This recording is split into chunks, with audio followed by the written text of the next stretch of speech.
talk about your role in the Kansas City, Missouri School District during the years between 1971 and 1997. Well, actually in 1971, I was just returning from Liberia, Africa. I actually was a part of a program of teachers from the Kansas City, Missouri School District sponsored by the Peace Corps to go to Africa and train teachers.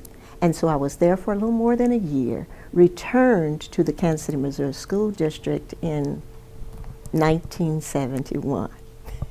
And upon my return, I was reassigned, guaranteed actually my same position as a teacher at C.A. Franklin School. So I started teaching again. I taught first grade and I taught third grade at C.A. Franklin. I worked in that capacity for approximately, I think about 5 years or so. And then I was promoted to working as what they called then the head teacher for grades kindergarten through third. So I wasn't actually in the classroom anymore. I worked basically with teachers, again, just going into the classroom, modeling lessons for them, giving them strategies for working with students. I did that for several years, about 5 years again.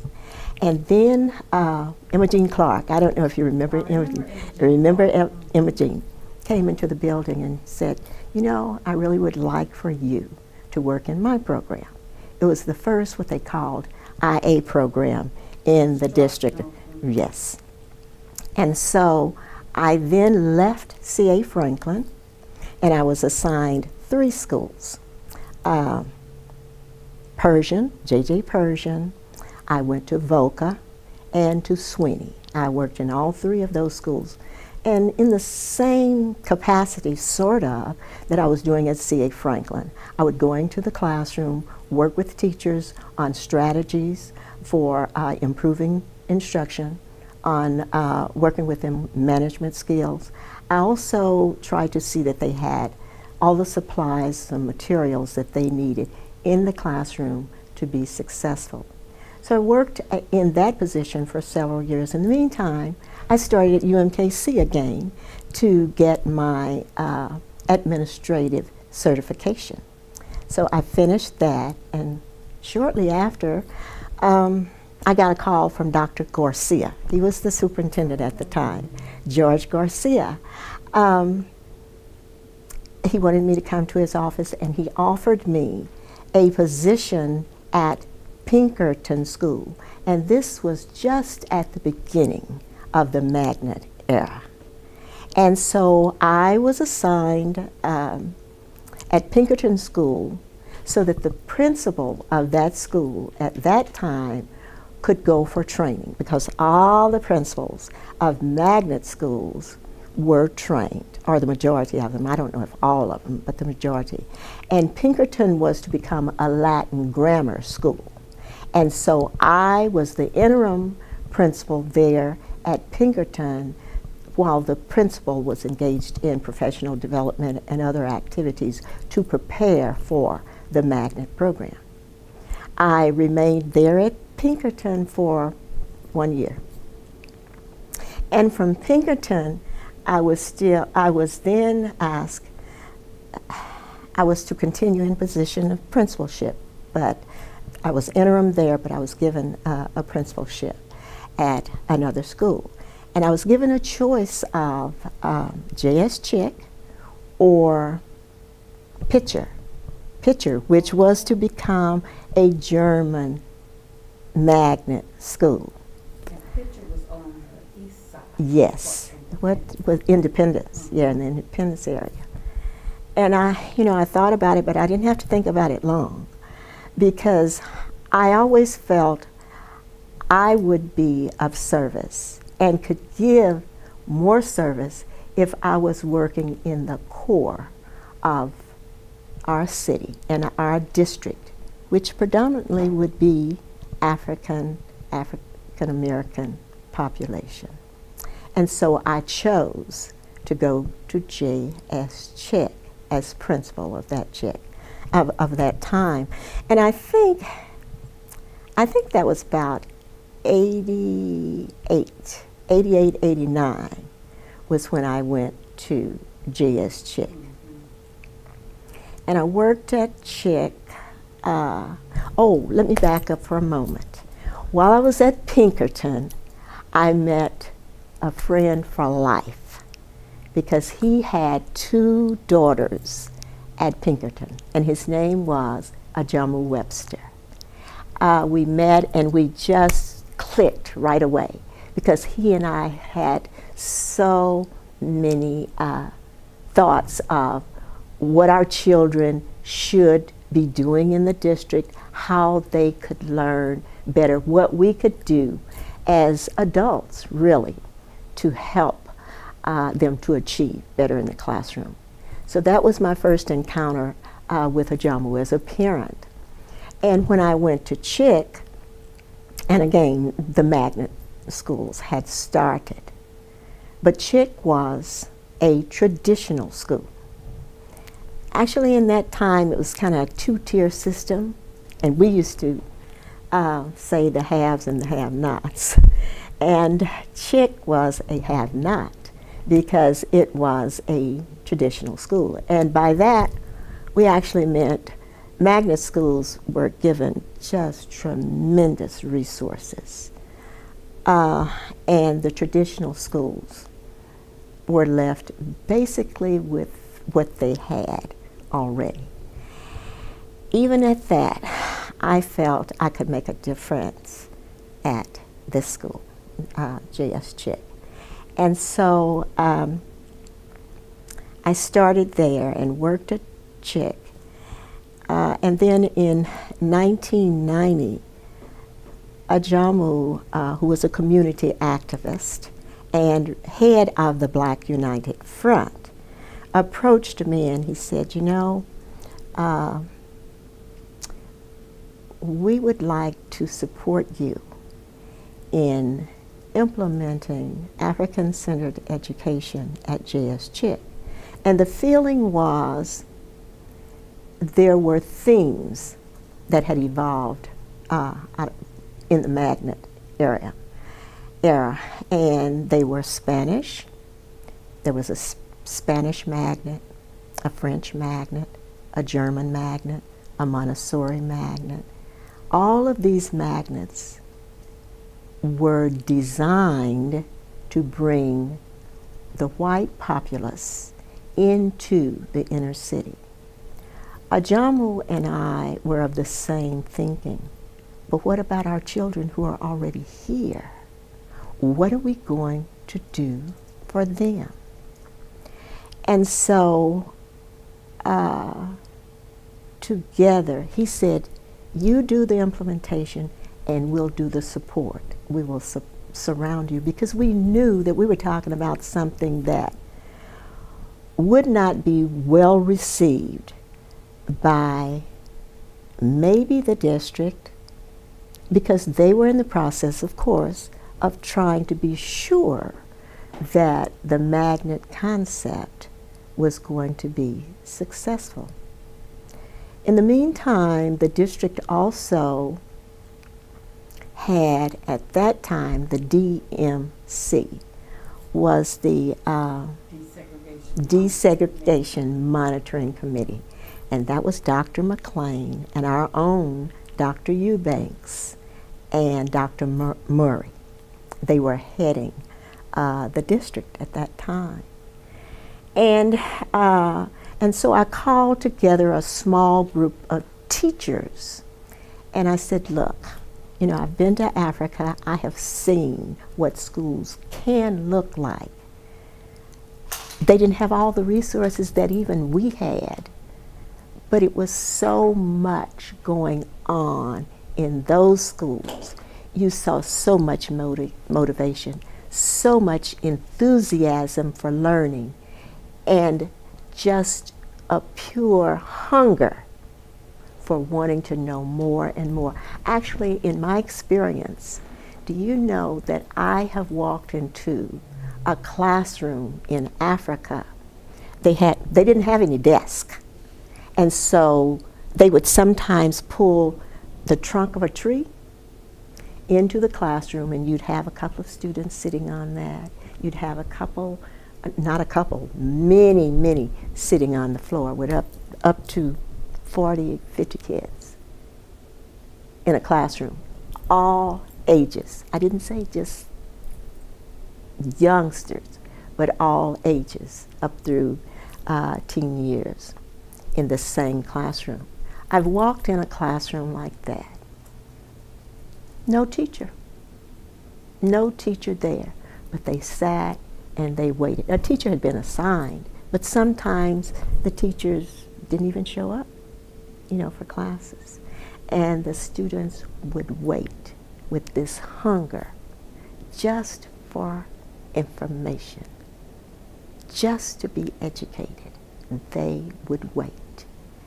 Discipline problems, non-existent. They were waiting. Now they would talk to each other. And one of the things that they loved most was for you to write on the board. They had boards, and they wanted you to start over here, fill that board up with just writing.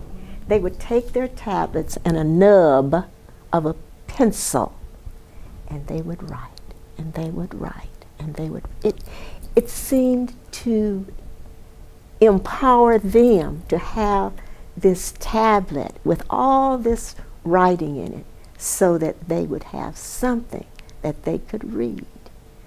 And so that was inspirational to me. I said, what is missing in our schools? Why is it that our children don't have this same thirst that I see here? I know I'm getting all off the subject, but in the meantime, I talked to these teachers, and I said to them, we want to do something different. We want to be sure that our children are not left out in this whole concept of magnet schools, because magnet schools were being played up and we were played down as traditional schools. And so this small group of teachers, there were about 6 that I really knew they would be with me, and they were strong teachers. And so we then met with an even smaller group of parents. We sat and we talked, and I sort of laid out the vision of what we wanted to look like, what we wanted to do. And they said, we're with you. It started just that small, and it grew and grew and grew. We never went to the district to say, we'd like to do this. We just did it. And the district did not try to stop us because they figured we were not about too much. And then we began to get all of this publicity. Kansas City Star, every TV station here, the Call, the Globe, all of them began to focus attention on J.S. Chick and what was happening, because our school was gaining so much support from the community. And it was as if African American parents seemed to support us, and the community, the Black community specifically, because they felt like they had something of their own. They felt like we have a stake in this, and so we're going to work to make it successful. And I look around, and all of these people are here to say, go for it. And so the deseg committee paid attention. And Dr. McLean, I have a letter from him that I got. And I don't remember if all three of them came, but I do know Dr. McCain came to us. He called me, and he wanted to come and see what we were doing. He came out, he walked the building, he went into classrooms, he talked to students, he talked to teachers, to staff. And one of the other things about Chick, we were always inclusive. The custodian's job was important. He was a part of us. If we were successful, it was because of what the custodian helped us to do. The cafeteria manager, the homeschool coordinator, everybody, they were a part of what we were doing, who we were, and a part of being sure that our children were going to succeed. And that brought about a whole feeling of inclusiveness in this building. I am because you are, and you are because I am, meaning none of us can be successful until all of us are successful.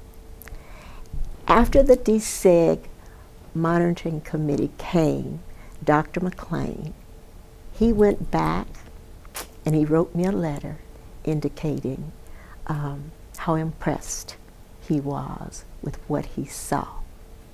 Then I applied. Now this was really, I was even surprised at this. We had a group going to West Africa, and that was my second opportunity.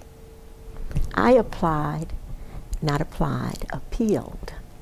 to the DSEG monitoring committee, and I told them I want to go because I want to learn more about what we're attempting to do in this school. Do you know they said yes?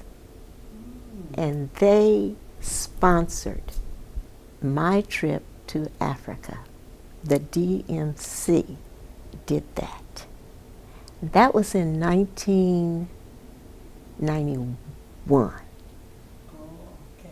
1991. I went to Africa. I think we stayed 10 days. Ajama was a part of that trip too. Then I came back and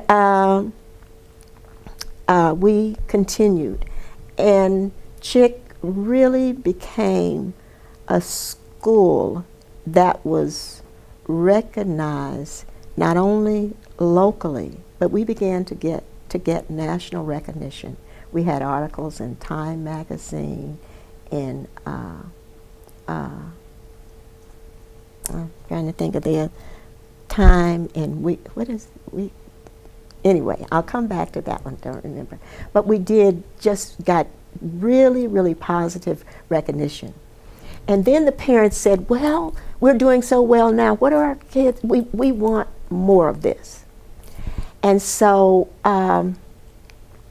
we went to court, and the district supported us in this. They actually defended the parents as far as wanting to expand the African-centered concept to Sanford B. Ladd. We were asking for Sanford B. Ladd. Sanford B. Ladd was one of the lowest achieving schools in the district. And we felt we can do something about that. And so we went to court. I had to testify. Judge Clark was the presiding judge. Arthur Benson, who was the attorney for the plaintiff, fought us all the way. He did not want that to happen.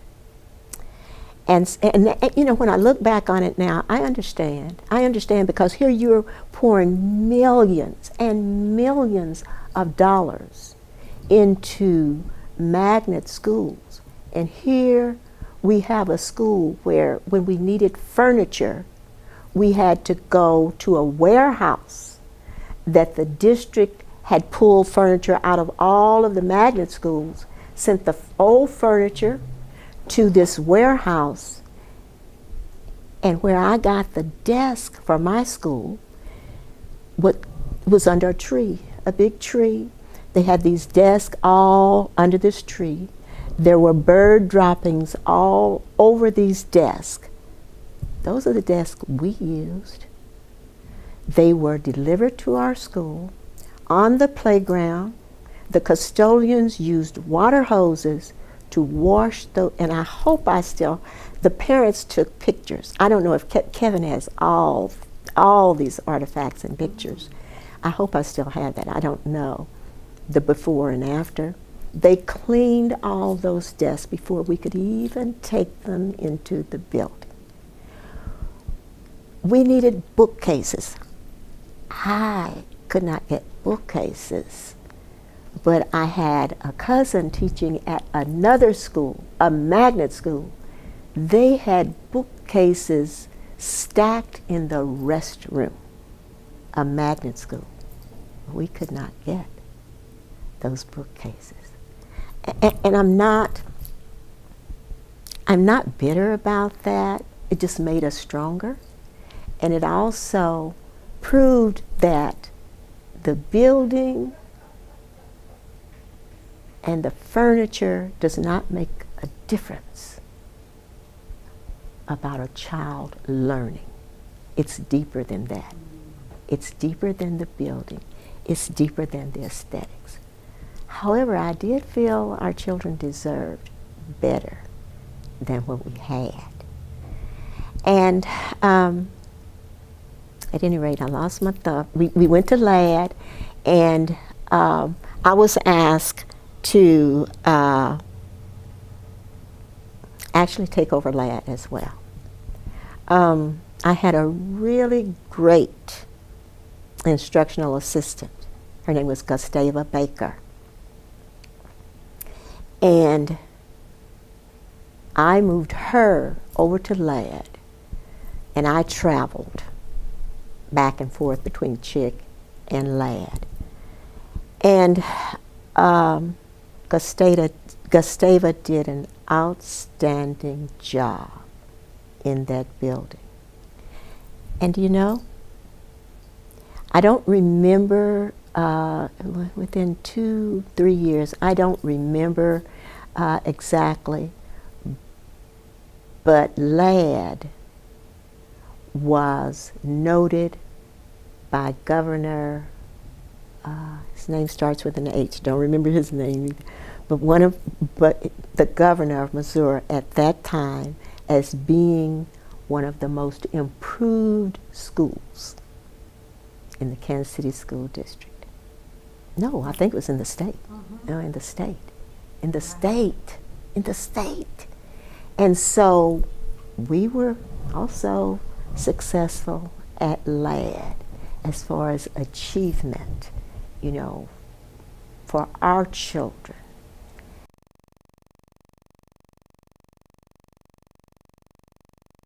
Well, the main effort again, and the most massive, was the efforts to draw the white populace into the city, and that was done through the 60-40 rule, where 60% of seats were reserved for the white population and 40% for African Americans. And oftentimes a lot of those seats would go vacant, whereas in the traditional schools we were always full. There were brand new beautiful buildings. One building, Central High School, cost $37 million to build. There were gads of materials, supplies, jobs, just many, many jobs, both in construction and instruction. And all of these things were an aim to integrate the schools, major things that helped to integrate the schools. But I also know that there was also what we call white flight, because there were many white families that left the district. So the response to the community, and that's the third question. What was that response to the community Well, like? you know, I think my real knowledge of that is rather limited, in as much as I know that there were those parents who were real eager, rightfully so. Here was a brand new opportunity for their children. They had these beautiful buildings to go into, so they were enthusiastic about it if they were able to get into the magnet schools. So naturally they were openly acceptance of the magnet concept.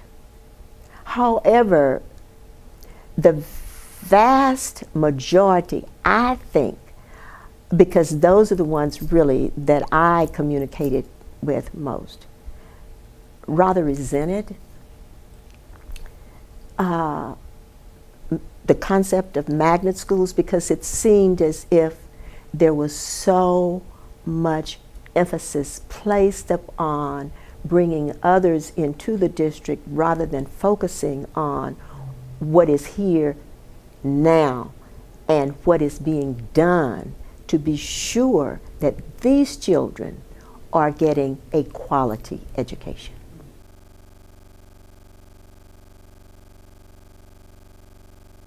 I think that there were levels of, again, enthusiasm just as with the parents, and levels of, well, why are they getting all that and we're not getting this? I think there were cases where teachers were excited because if you were interested in, they had math and science too. If you were interested in that area, naturally you were feeling really great about being able to be a part of that. Or if you were interested in any of the themes, then as a teacher or as an administrator, you wanted to be a part of that. But then I think in some cases too, principals didn't always have a choice, because you were told your school is going to be French, your school is going to be German, your school is going to focus on Spanish. Now, if we feel good about you being here, then that's what you're going to have to do.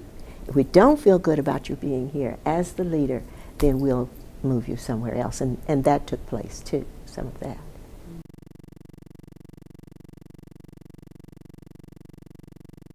I can't say that I truly contributed to it.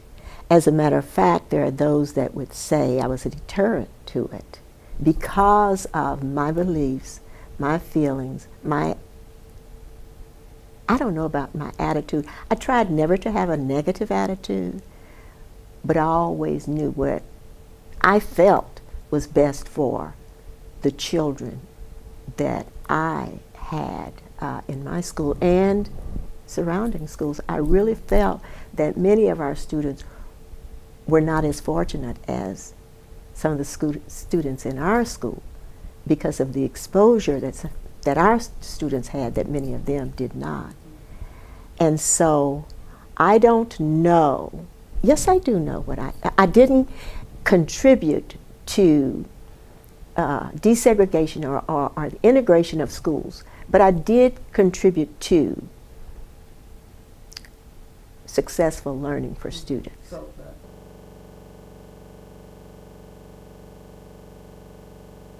Actually, I was only exposed to elementary students, K through 5, really. So I really didn't have an opportunity to talk with students who really could understand what was going on. So my population of students just sort of went along with what mom and dad said and thought, what they would hear at home. So that's not a question that I feel really capable of answering.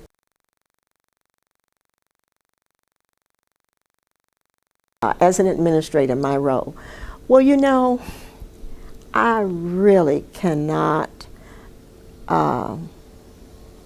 criticize or feel badly about the support that we got at that school, even as a traditional school.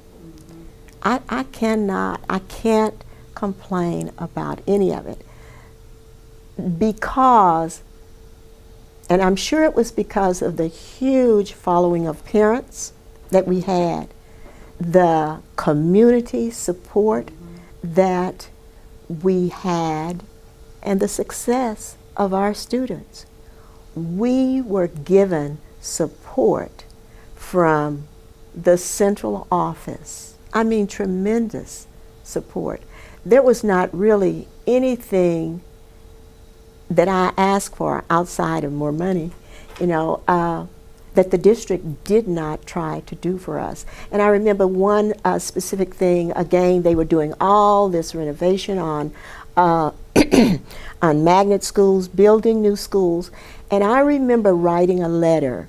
Mr. Giles was the assistant superintendent at that time, and I wrote him a letter and told him I was working in a building where if more than 2 parents came to the building to see me at one time, they had to stand up because there was not adequate room in this small space that I shared with my secretary for our parents to even sit down. And I said, I want to knock a wall out because next door was what used to be a nurse's office. It was empty because the nurse's office had been moved downstairs. Just like that. We had workers out there, they knocked that wall down and expanded. This was before any of the traditional schools were even on the list to be renovated. They came out there and they did that for me because I said in that letter, I feel that our children and our parents deserve to have this. They responded. They responded.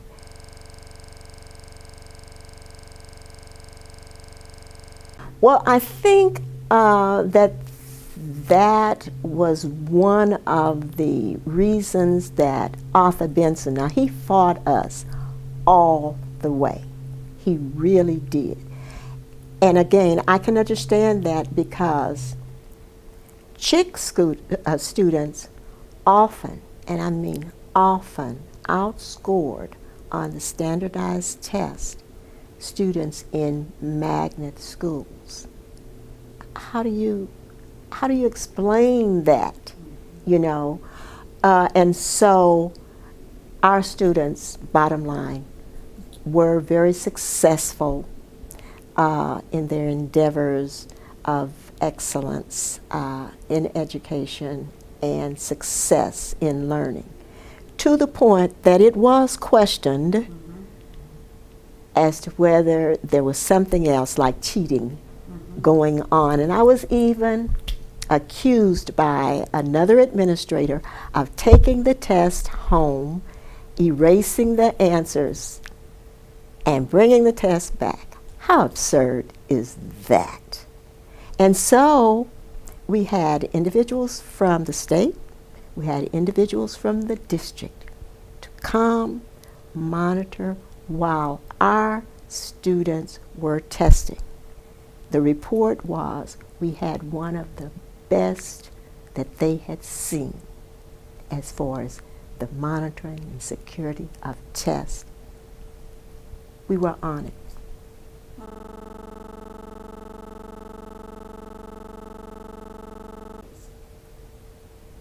Focus. And by that I mean we must, as a district, as the adults who are shaping the lives of our children, we have to move self out of the way and begin to think about the needs of our children. There is too much instability, And I don't mean just at the central office level. I mean within the school setting. One of the things that was so great and helped our children so much, our teachers, when they came, if they were functioning at the level of expectations that we had for that building, they stayed. They stayed. So the stability and consistency is so important. So district-wide, we need that consistency. But then we need support for teachers.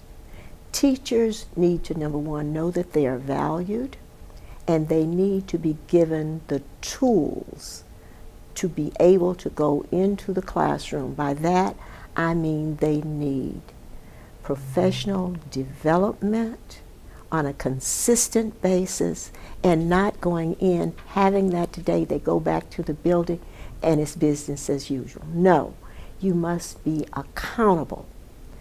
Give them what they need, and then they are held accountable for that. I don't think we always have that because we don't have the management in place to see that that happens. But most importantly, there must be relationships between student and teacher, parent and teacher. Teachers must first of all care.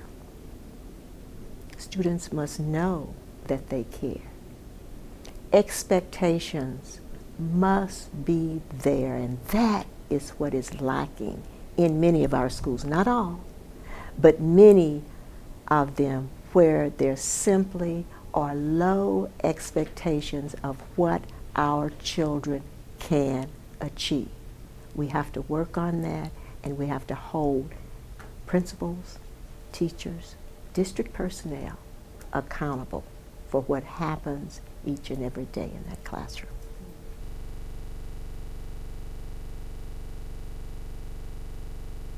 That I enjoyed every minute. No, not every minute. I enjoyed generally all of it.